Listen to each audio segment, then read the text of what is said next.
Menurut saya tuh bisnis emang nggak banyak tuh yang tahan puluhan tahun sampai 100 tahun. Ya. Nah, Pak Hermanto ini kan udah lasting bisnisnya beberapa ini lama, cukup lama nih, Avian ini udah lama. Mhm. Gimana caranya survive lewat bisnis cycle itu, Pak? Ya.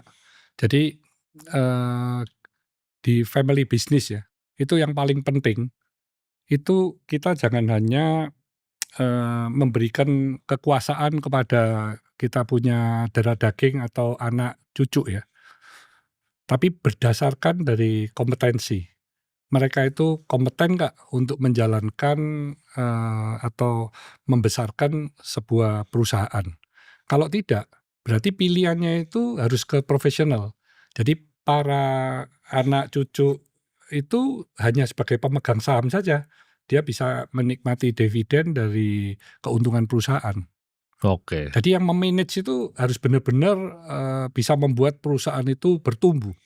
Cara bisa bedainnya antara anak ini ibaratnya kompeten atau enggak itu bagaimana, Pak? Karena kan saya lihat banyak Kelihatan lah. konglomerat ini generasi 3 tuh banyak yang udah drop. Jadi misalnya Iya, generasi 1 bikin, Gen 1 bikin, Gen 2 tuh besarin, iya, Gen 3 nih ngancurin. Bener nggak sih, Pak, mitos itu, betul Pak? itu, betul. Soalnya saya lihat Karena beberapa nih. karena dari data yang bisa ke generasi kedua itu cuman 30%. Ya, Dari 2 ke 3 itu kan cuma 13%.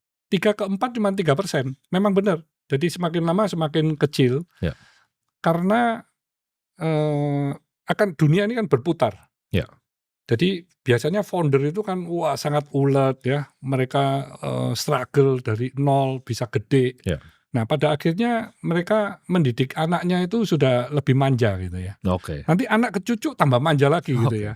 Nah itu yang membuat pada akhirnya anak maupun cucu itu tadi tidak setangguh dari founder gitu. oke. Karena mereka sudah nyaman hidupnya ya, mau, kerja lebih dari 10 jam aja, loh ngapain? Hidup kan cuma sekali masa harus dinikmatin dong, ya. Jadi mereka di zona nyaman ini tadi yang akhirnya yang dikorbankan perusahaannya. Dan bagi saya untuk melihat, anak atau,